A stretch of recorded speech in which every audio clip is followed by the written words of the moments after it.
하나님 말씀 같이 보겠습니다. 창세기 35장 1절부터 5절 말씀을 우리 교대로 한 절씩 읽겠습니다. 창세기 35장 1절부터 5절 교대로 읽습니다. 하나님이 야곱에게 이르시되 일어나 베델로 올라가서 거기 거주하며 네가 네 형 에서의 낯을 피하여 도망하던 때에 내게 나타났던 하나님께 거기서 제단을 쌓으라 하신지라.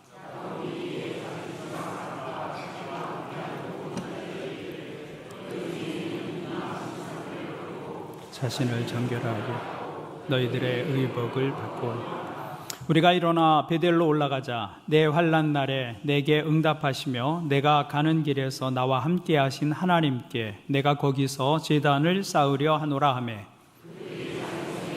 모든 이방 신상과 자기 귀에 있는 귀고리들을 야곱에게 주는지라. 야곱이 그것들을 세겜 근처 상수리 나무 아래 묻고, 같이 읽습니다. 그들이 떠났으나 하나님이 그 사면 고울들로 크게 두려워하게 하셨으므로 야곱의 아들들을 추격하는 자가 없었더라. 아멘. 우리 다시 한번 옆에 분들과 인사하겠습니다. 하늘 복 많이 누리십시오. 감사합니다. 인생을 살다 보면 모든 것을 다시 한번 시작했으면 좋겠다, 그런 생각을 가질 때가 있죠. 컴퓨터 깨끗이 포맷하고 다시 시작하듯이 우리 인생도 깨끗하게 우리 과거를 다시 시작할 수 있었으면 얼마나 좋을까, 그런 생각을 할 때가 있습니다. 그렇지만 그것은 우리의 희망사항일 뿐이죠. 인생을 과거로 다시 돌이킬 수는 없습니다. 지금 세겜 땅에 있는 야곱의 심정이 그와 같을 것이라고 생각합니다.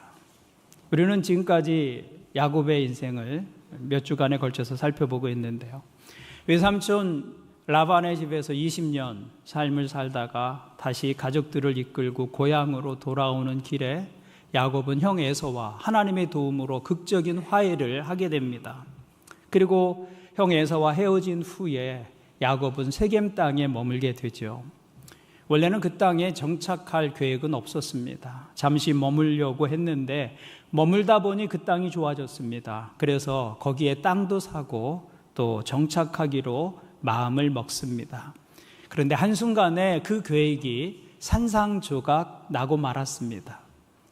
머물던 세겜 땅에서 자기 딸 디나가 그 성의 추장에게 성폭행을 당하게 되죠. 또 디나의 오라버니들은 디나의 일로 잔인하게 그 성 사람들을 몰살시키는 보복을 감행합니다. 야곱의 집안에 수치스러운 일과 끔찍한 일이 동시에 일어난 것입니다.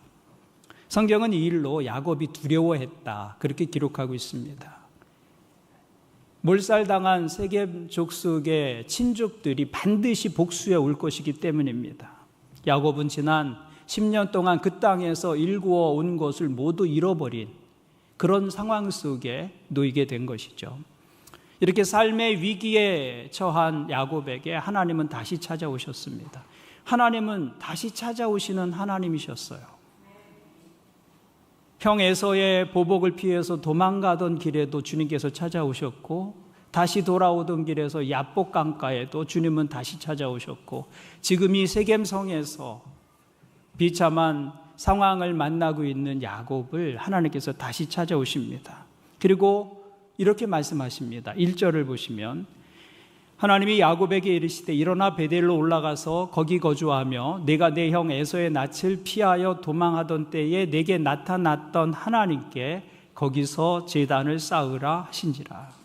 하나님의 말씀은 세겜에서 머물지 말고 베델로 올라가라는 것이었어요. 그 말씀은 세겜은 내가 살 곳이 아니다 라는 말씀이었습니다. 내가 살 곳은 세겜이 아니라 베델이다 라고 말씀하시는 것이죠. 성경은 때때로 사람들이 서 있는 그 땅을 통해서 그 사람의 영적 상태를 말씀하곤 합니다. 그 사람이 마음 두고 살아가고 있는 그 땅이 사실은 그 사람의 영혼의 모습을 보여주고 있는 것이죠. 그래서 하나님에 대한 신뢰가 없을 때 믿음의 사람들도 애굽 땅으로 내려갔어요. 그것이 그 땅의 모습이 그 사람의 영적인 모습을 보여주고 있는 것이죠. 오늘 본문도 그와 같은 의미를 가지고 있습니다. 오늘 말씀에서 하나님은 야곱에게 세겜을 떠나서 베델로 올라가라고 말씀합니다. 여기 세겜이나 베델은 지리적인 장소를 말씀하고 있는 것이지만 단지 지리적인 장소를 의미하는 것은 아닙니다. 이 장소는 야곱의 영적 상태를 보여주는 하나의 상징입니다. 그러면 세겜이 도대체 어떤 곳이길래 하나님은 거기서 살지 말라고 하시는 것일까요? 지난주에 우리는 창세기 34장을 통해서 세겜에서 일어난 일에 대해서 생각해 보았습니다. 세겜에서 야곱의 딸 디나는 세겜성 추장에게 힘든 일을 당하죠. 그리고 그것을 보복하기 위해서 야곱의 아들들이 그 세겜성 사람들을 잔인하게 보복합니다. 이 사건은 세겜이 어떤 곳인지를 우리에게 보여주는 상징적인 사건들이었습니다. 세겜이 어떤 곳입니까? 세겜은 힘으로 차지하고 보는 장소였어요. 그 땅의 사람들은 절차나 과정을 무시하고 힘으로 내 것을 만드는 그런 땅이었습니다. 정직하지 않은 땅이었고 속임수와 기만으로 가득한 땅이었습니다. 잔인한 복수가 있는 땅이었고 목적을 위해서라면 수단과 방법을 가리지 않는 땅이 세겜 땅이었습니다. 그런데 야곱과 그의 아들들은 그 땅에 머물면서 철저히 세겜화됩니다. 그래서 세겜 사람보다도 더 교활하고 세겜 사람들보다도 더 잔인한, 목표를 위해서는 어떤 방법과 수단도 가리지 않는 그런 삶을 살게 되었다는 것이죠. 하나님은 당신의 백성인 야곱의 가족이 더 이상 그 세겜 땅에서 머물며 살기를 원치 않으셨습니다. 그래서 너희는 세겜을 떠나서 베델로 올라가라고 말씀하고 있는 것이죠. 그럼 베델은 어떤 땅이길래 하나님께서 베델로 올라가라고 말씀하시는 것일까요? 베델이 어떤 곳인지는 창세기 28장에서 우리가 살펴보았습니다. 아버지와 형을 속이고 장자의 축복을 가로챈 야곱이 형의 복수를 피해서 도망합니다. 그 도망하는 길에 광야의 한 낯선 곳에서 잠을 자게 되죠. 돌을 베개 삼아서 잠을 자게 되었는데 그 깊은 잠에 빠졌는데 갑자기 눈앞이 환히 열리면서 하늘 문이 열리는 것을 보게 됩니다. 그리고 사다리가 거기 서 있었는데 그 사다리 끝이 하늘에 닿아 있었어요. 그리고 사다리 끝에 하나님께서 서 계셨습니다. 그리고 하나님께서 야곱에게 이렇게 말씀하십니다. 또 본즉 여호와께서 그의 위에 서서 이르시되 나는 여호와니 너의 조부 아브라함의 하나님이요 이삭의 하나님이라. 내가 누워있는 땅을 내가 너와 네 자손에게 주리니 네 자손이 땅의 티끌같이 되어 내가 서쪽과 동쪽과 북쪽과 남쪽으로 퍼져 나갈지며 땅의 모든 족속이 너와 네 자손으로 말미암아 복을 받으리라. 내가 너와 함께 있어 내가 어디로 가든지 너를 지키며 너를 이끌어 이 땅으로 돌아오게 할지라. 내가 내게 허락한 것을 다 이루기까지 너를 떠나지 아니하리라 하신지라. 이것은 예상 밖의 말씀이셨습니다. 자기를 하나님이 찾아올 것이라고는 생각도 못했어요. 가족에게 범죄하고 도망치는 신세입니다. 그런데 하나님께서 그 광야를 지나서 자기를 친히 찾아오셔서 내가 너와 함께 할 것이다 말씀해 주십니다. 뿐만 아니라 내가 가는 모든 길에서 내가 너를 지켜줄 것이며 너를 보호해 줄 것이라고 약속해 주셨습니다. 이때 야곱은 하나님을 새롭게 만납니다. 하나님은 어디에나 계시는 분이다 라는 사실을 알게 됩니다. 그래서 담대하게 밧담 아람 800km나 떨어진 외삼촌 라반의 집을 향해 갈 수 있었습니다. 하나님이 어디에나 계시는 분인 것을 알았기 때문입니다. 하나님은 모든 시간 속에 계시는 하나님이셨고 모든 장소에 하나님이셨어요. 지금까지 야곱이 알고 있고 경험했던 하나님에 대한 이해를 훌쩍 뛰어넘는 새로운 하나님에 대한 경험이 베델의 땅에서 있었던 것이죠. 그 하나님을 만나고 나서 야곱은 이렇게 고백합니다. 야곱이 서원하여 이르되 하나님이 나와 함께 계셔서 내가 가는 이 길에서 나를 지키시고 먹을 떡과 입을 옷을 주시어 내가 평안히 아버지 집으로 돌아가게 하시오면 여호와께서 나의 하나님이 되실 것이요 내가 기둥으로 세운 이 돌이 하나님의 집이 될 것이요 하나님께서 내게 주신 모든 것에서 10분의 1을 내가 반드시 하나님께 드리겠나이다 하였더라.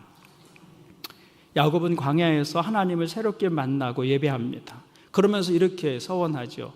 내가 이제 여호와 하나님을 내 하나님으로 삼고 섬길 것이고 하나님께서 제게 주신 것의 열의 하나를 하나님께 드리겠습니다. 여러분, 이것은 이전의 야곱의 모습과 비추어 보면 놀랄 만한 변화입니다.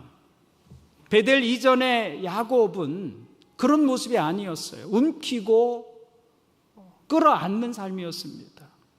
그런데 그 야곱이 베델에서 하나님을 경험하고 비로소 자기의 움켜진 손을 놓기로 결심합니다. 그래서 처음으로 자원해서 하나님께 무엇인가를 드리겠다고 서원하게 되죠. 이것은 단순히 헌금의 이야기가 아니라고 말씀을 드렸습니다. 야곱의 인생의 획기적인 변화를 말하고 있는 것입니다. 지금까지 야곱은 움켜쥐는 삶을 살았습니다. 양보를 모르는 삶을 살았습니다. 원하는 것을 이루기 위해서는 수단과 방법을 가리지 않는 삶을 살아왔습니다. 움켜쥐고 가로채는 그 삶이 야곱의 삶이었어요. 그런데 야곱의 힘으로 처음으로 무엇인가를 드리겠다고 서원하고 있는 것이죠. 하나님께서 제게 주신 모든 것에서 열의 하나를 하나님께 드리겠습니다. 이 고백은 움켜진 손을 펴고 살겠다는 고백입니다. 베델 이전의 야곱에게서는 절대로 상상할 수도 없고 있을 수도 없는 일들이 지금 베델 땅에서 벌어지고 있는 것이죠. 베델에서 그 하나님을 경험하고 나서 야곱의 관심이 달라집니다. 삶의 목적과 삶의 방향이 달라지는 것이죠. 하나님께서 내 삶의 공급자가 되어주시고 내 삶의 의무를 부담해 주시는 분이 되어주셔서 나와 함께 하신다면 이제부터 나는 움켜쥐는 삶이 아니라 손을 펴고 살겠다고 결심합니다. 복을 끌어 모으는 삶이 아니라 내게 주신 그 복을 나누면서 살겠다고 결심하죠. 이것이 베델에서 하나님을 만난 야곱의 모습이었습니다. 그런데 그 야곱이 세겜에 머물면서 야곱은 다시 움켜쥐는 인생이 된 것입니다. 세겜에 머물면서 야곱은 수단과 방법을 가리지 않는 사람으로 다시 돌아가게 됩니다. 하나님께서 그의 이름을 이미 10년 전에 야곱에서 이스라엘로 바꾸어 주셨는데 야곱은 이스라엘로 사는 것이 아니라 여전히 야곱으로 살고 있었던 것입니다. 이스라엘의 뜻이 무엇입니까? 하나님과 겨루어 이겼다는 뜻이에요. 하나님께서 이 이름을 야곱에게 주시면서 하나님께서 바라신 삶은 야곱이 사람을 붙들고 싸우면서 사는 삶이 아니라 하나님을 붙들고 하나님께 구하고 하나님께 매달리며 살기를 바라셨던 것입니다. 그런데 야곱은 하나님께서 기대하신 이스라엘이 아니라 여전히 야곱이었다는 것이죠. 내 방법과 내 수단과 내 계획을 가지고 삽니다. 여전히 속이는 자로 살고 움켜쥐는 자로 살고 있는 것이죠. 세겜에서의 야곱의 모습은 그와 전혀 다르지 않은 삶이었어요. 여전히 속이는 자로, 여전히 움켜쥐는 자로 살고 있었습니다. 그래서 하나님께서는 야곱에게 다시 베델로 올라가라고 말씀하고 있는 것이죠. 1절을 보시면 하나님께서 야곱에게 베델로 올라가서 무엇을 하라고 하셨는지 이렇게 기록하고 있습니다. 하나님이 야곱에게 이르시되 일어나 베델로 올라가서 거기 거주하며 내가 내 형 에서의 낯을 피하여 도망하던 때에 내게 나타났던 하나님께 거기서 제단을 쌓으라 하신지라. 무슨 말씀입니까? 내가 내 형 에서의 낯을 피하여 도망하던 그때에 베델에서 내게 예배하며 서원했던 그 서원을 기억하며 살라고 말씀하고 있는 것이죠. 하나님께 움켜쥐는 삶이 아니라 손을 펴고 하나님께 매달리는 삶을 살겠다고 서원하지 않았느냐. 그 서원을 다시 기억하고 그 서원대로 살라고 말씀하고 있는 것입니다.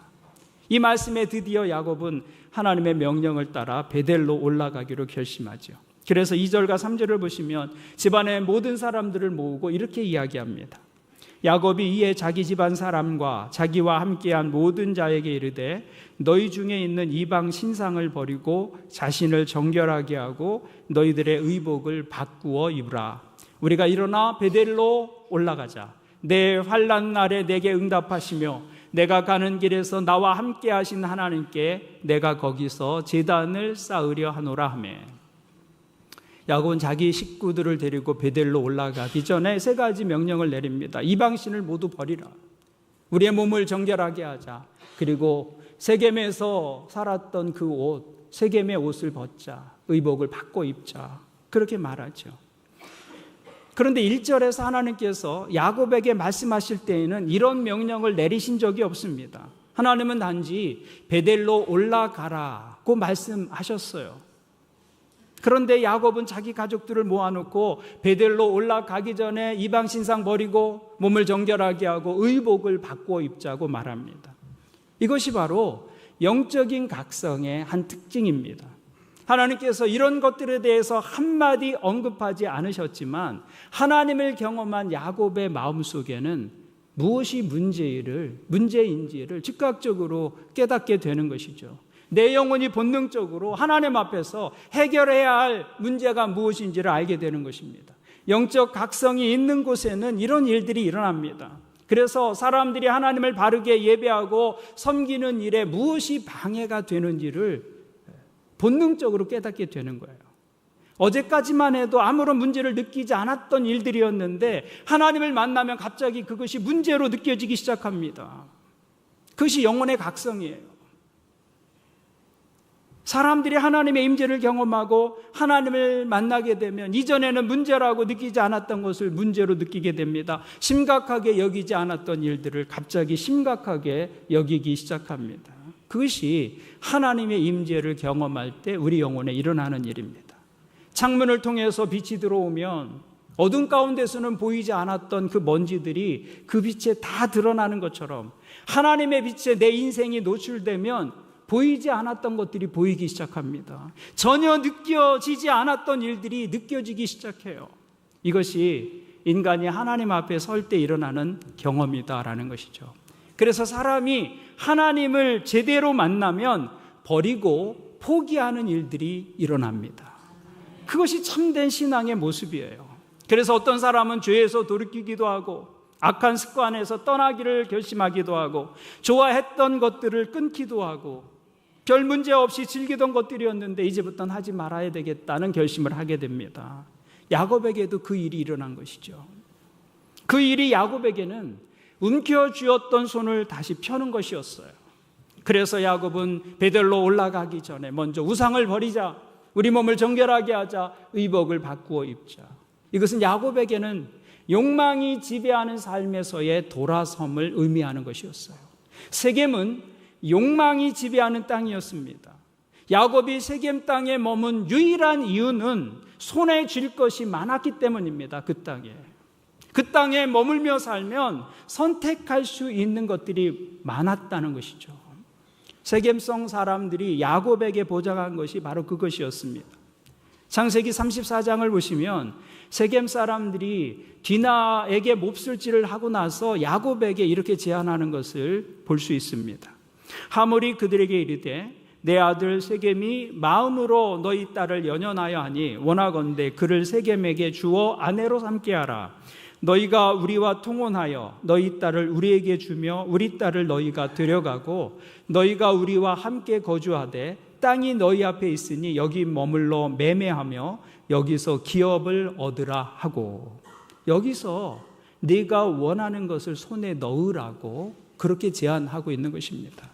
그러자 야곱의 아들들이 그 제안 참 좋은데 그렇게 하기 위해서는 너희도 우리처럼 할례를 받아야 한다라고 말합니다.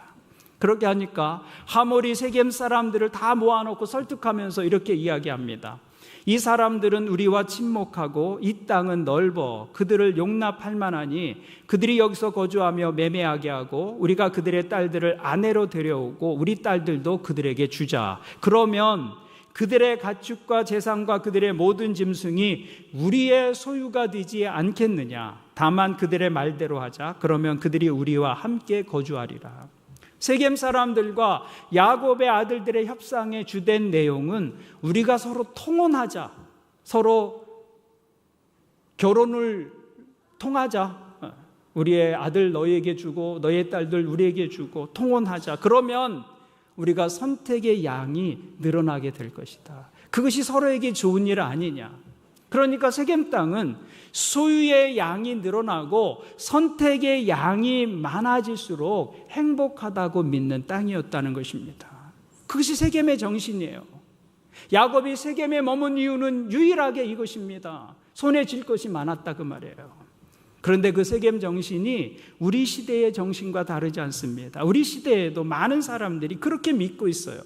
선택의 양이 많아질수록 우리는 더 잘 사는 것이다. 그래서 우리 시대의 고급 문화일수록 선택의 양이 많아지는 것을 볼 수 있어요. 그 속에서 사람들은 행복이 그 선택의 양에 달려 있다고 믿는 것이죠. 예를 들면 우리 시대에 비싸고 고급스러운 식당일수록 선택할 것들이 많아집니다. 각 코스마다 어떻게 먹을지를 선택해야 합니다. 제가 어렸을 때만 해도 그런 선택의 여지가 거의 없었습니다. 주는 대로 먹는 것이었죠. 제가 어렸을 때 제 고향에 양식을 하는 집이 한 군데 있었습니다. 특별한 날이면 아버지께서 저희 형제, 사형제인데 다 데리고 가셔서 양식을 사주셨어요. 경양식 집이었는데 비우가스, 돈가스, 함박스테이크, 그리고 런치라는 메뉴가 있었어요. 그 중에 런치가 가장 고급이었어요. 런치는 비우가스와 함박스테이크가 한꺼번에 나오는 요리였어요. 그때는 어려서 런치가 점심이라는 말을 몰랐습니다. 아마 주인도 몰랐던 것 같아요. 그냥 그게 음식 이름인지 알았어요. 그래서 저녁에 가서도 런치를 시켰습니다. 저녁에 갔는데 런치 주세요 하면 런치가 나오는 거예요. 런치가. 그 런치 주세요 하면 그럼 끝이에요. 그러면 그때부터는 주인이 알아서 가져옵니다. 사라다, 양배추 사라다, 밥, 비우가스, 함박스테이크, 스프 한 공기. 주문하고 먹기만 하면 돼요. 선택의 여지가 없어요. 근데 요새는 선택의 폭이 넓어졌잖아요. 식당에 가서 조금 고급이라면 스테이크 시킬 때 어떻게 구울까요? 라고 묻습니다. 그걸 말해줘야 돼요. 샐러드에 드레싱은 무엇을 얹을까요?를 묻습니다. 감자를 먹을 때도 구운 감자를 가지고 올까요? 으깬 감자를 갖고 올까요? 감자 튀김을 갖고 올까요? 묻습니다. 그런 선택의 양이 점점 많아지는 시대를 우리가 살고 있다는 것이죠. 그런 문화 속에서 사람들은 자연스럽게 그렇게 선택의 양이 많아지는 것을 잘 사는 삶이라고 이해하기 시작하는 것입니다. 그것이 우리 시대의 모습이에요. 우리가 가진 선택의 양이 많을수록 우리는 잘 살고 있는 것이다. 그게 성공한 것이다. 옷장을 열었을 때 옷이 너무 많아서 어떤 옷을 입지 고민하며 선택하는 삶이 옷장을 열었는데 한 벌밖에 없어서 고민도 없이 걸치는 그런 삶보다는 훨씬 행복할 것이다 라고 우리는 스스로 생각하고 있다. 그 말이죠. 그게 세겜의 정신이었습니다. 손에 쥘 것이 많은 곳이었어요. 선택의 양이 많아지는 시대를 살아가면서 사람들은 더 많은 선택의 양이 더 많은 행복을 보장한다고 생각합니다. 그렇게 살수록 나는 더 고상하게 살고 있는 것이고 나는 더 행복하게 살고 있는 것이다. 그렇게 오해할 수 있는 것이죠. 그래서 이런 문화적인 상황 속에서는 무엇을 포기하고 스스로 선택의 폭을 제한하며 사는 것이 매우 어려운 일이 됩니다. 움켜쥔 손을 펴는 것은 풍요의 시대를 사는 우리에겐 매우 어려운 문제다라는 것입니다. 그런데 하나님을 다시 만나고 나서 야곱은 무엇인가를 포기하려고 결심합니다. 무엇인가를 버리기로 결심합니다. 움켜쥔 손을 펴고 우리 베델로 올라가서 살자라고 말하고 있는 것이죠. 선택의 양이 행복하게 잘 사는 것을 말한다고 한다면 그건 오해예요. 그것을 세겜에서 야곱이 깨닫게 되는 것이죠. 그래서 그 세겜의 정신을 향해서 아니라고 말하고 복된 인생은 선택의 양에 달린 것이 아니라 선택의 질에 달린 것이라고 야곱은 선택하게 되는 것입니다. 여러분 그렇습니다. 인생의 행복은 결코 선택의 양에 달려있지 않습니다. 선택의 질에 달려있는 것이죠. 그래서 우리가 가난해도 부요해도 하나님께서 원하시는 질 높은 선택을 하며 살 수 있는 거예요. 그게 믿음의 능력인 것이죠. 행복이 선택의 양에 달렸다면 행복은 부의 순서를 따라서 주어질 것입니다. 부의 순서를 따라서 행복이 결정될 거예요. 그렇다면 재벌이 이 땅에서 가장 행복한 사람들이 될 것입니다. 그러나 현실은 그렇지 않습니다. 부자들 중에도 극단적인 선택을 할 만큼 불행한 삶을 사는 사람들이 없지 않습니다.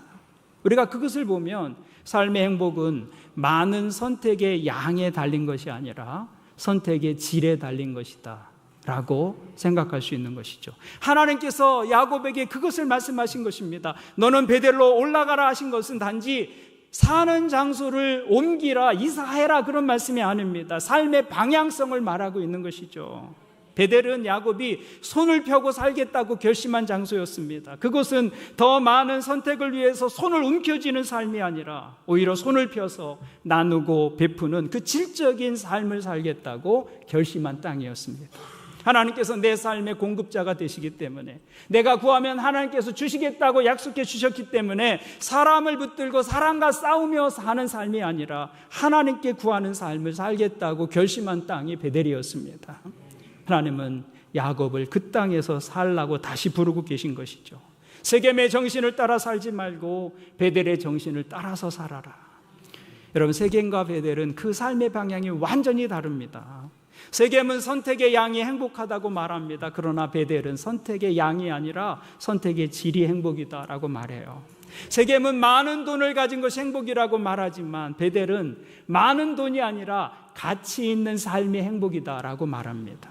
세겜은 큰 집이 행복을 가져다 준다고 말합니다. 그러나 베델은 큰 집이 아니라 화목한 가정이 행복이다라고 말하는 것입니다. 세겜은 내 위치와 자리가 행복을 가져다 준다, 그래서 더 높이 올라가라고 우리를 부추깁니다. 그러나 베델은 성실한 삶이 행복한 삶이라고 말해주는 것이죠. 세겜은 사람들을 부리고 지배할 수 있는, 마음대로 조정할 수 있는 힘과 권력이 행복이라고 말합니다. 그러나 베델은 겸손히 섬기고 다른 사람의 유익을 구하는 삶이 더 행복하다고 말하는 것입니다. 그 가운데서 하나님은 우리가 세겜이 아니라 베델을 선택하며 살기를 원하시는 것이죠. 여러분, 우리가 예배하는 이유가 무엇입니까? 선택의 양을 늘리기 위한 것이 아니라 선택의 질을 높이기 위한 것입니다. 세겜에서 살지 않고 베델에서 살기 위해서 우리는 예배하는 것이죠. 그것이 믿음으로 산다는 말의 의미입니다. 그 삶을 결심하고 야곱이 베델로 올라갔을 때 하나님은 비로소 야곱을 이스라엘로 부르시기 시작합니다. 10절을 보십시오. 하나님이 그에게 이르시되 내 이름이 야곱이지만은 내 이름을 다시는 야곱이라 부르지 않겠고 이스라엘이 내 이름이 되리라 하시고 그가 그의 이름을 이스라엘이라 부르시고.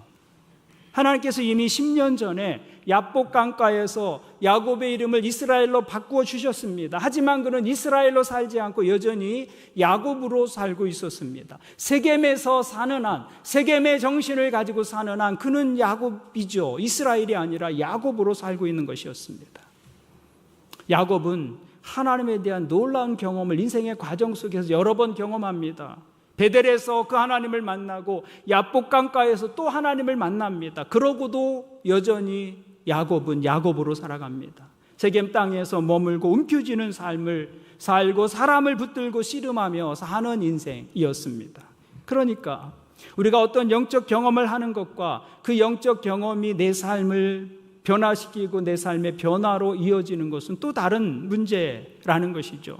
내가 은혜를 경험한 것과 그 은혜가 내 삶을 바꾸고 내 삶을 새로운 방향으로 이끌어가는 것은 전혀 다른 이야기입니다.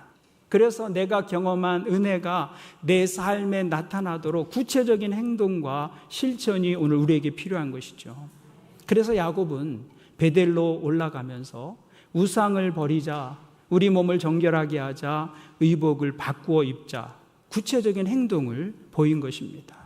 하나님께서 말씀하신 것은 베델로 올라가라 였어요. 그러나 그 말씀을 가지고 야곱은 내 삶에서 어떻게 실천할 것인가 고민하면서 우상 버리고 몸을 정결하게 하고 의복을 바꿔 입자고 실천으로 나아갔던 것이죠. 그 결심과 실천이 없다면 또 넘어지고 또 다시 야곱으로 살게 되는 것이 우리의 모습인 것입니다. 그래서 오늘 우리에게도 하나님 말씀 앞에서 결심하고 실천하는 삶이 필요한 것이죠. 그래서 오늘 주보에 제가 칼럼으로 말씀의 은혜를 받았다는 것에 대해서 칼럼을 썼어요. 말씀의 은혜를 받았다는 것은 단순히 하나님 말씀에 동의하고 하나님 말씀이 옳습니다 인정하는 것이 아니라는 것이죠. 신앙생활이라고 하는 것은 하나님의 말씀을 내 삶으로 직접 경험해 나가는 것입니다. 그리고 그것의 가장 확실한 방법은 은혜 받은 하나님의 말씀을 실천해 보는 거예요. 그래서 오늘 말씀을 들으면서 우리가 해야 하는 것은 이 말씀 가운데서 내가 실천할 수 있는 한 가지를 결심해 보는 것입니다. 그리고 그 결심을 가지고 한 주간을 살아가려고 할 때 내 삶은 세겜에서의 삶이 아니라 베델에서의 삶이 되는 것이죠. 그 결심과 실천이 없다면 우리는 여전히 세겜에 머물고 말 것입니다. 그래서 하나님은 야곱이 우상을 버리고 세겜을 떠나서 베델로 올라갔을 때 비로소 그의 이름을 이스라엘로 불러주셨던 것입니다. 오늘 예배하는 여러분들에게 야곱과 같은 새로운 결심이 있기를 바랍니다. 여러분, 세겜의 소리에 속지 마십시오. 세겜은 선택의 양이 행복이라고 말합니다. 그거 거짓말입니다. 여러분, 속지 마십시오. 행복은 선택의 양에 달린 것이 아니라 선택의 질에 달린 것입니다. 우리가 이렇게 예배하는 이유는 세겜에서 살지 않고 베델에서 살기 위한 것입니다. 그러므로 여러분이 예배했기 때문에 여러분은 더 나은 선택을 할 수 있어야 합니다. 여러분이 기도했기 때문에 여러분은 더 나은 결정을 할 수 있어야 하는 것이죠. 여러분에게 믿음이 있기 때문에 선택의 양을 위한 삶을 사는 것이 아니라 선택의 질을 위한 삶을 살아야 하는 것입니다.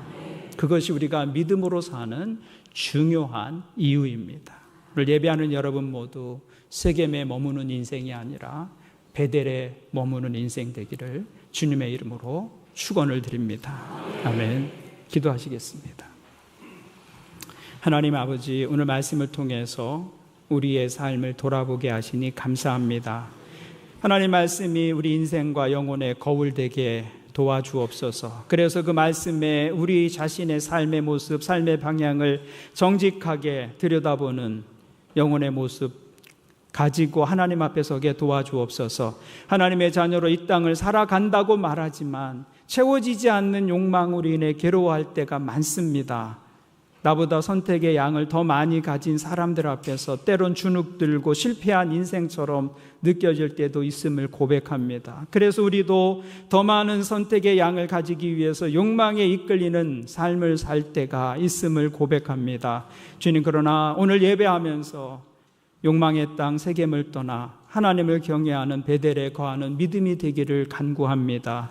우리의 연약함을 도와주옵소서. 하나님께서 우리의 공급자가 되심을 믿게 도와주셔서 하나님 붙들고 사는 인생 되게 하여 주옵소서. 움켜쥐는 손이 아니라 나누고 베푸는 손으로 살게 도와주옵소서. 자신을 복되게 하고 하나님께서 주신 복으로 또한 다른 사람을 복되게 하는 베델의 인생들 되게 도와주옵소서. 예수님의 이름으로 기도합니다. 아멘.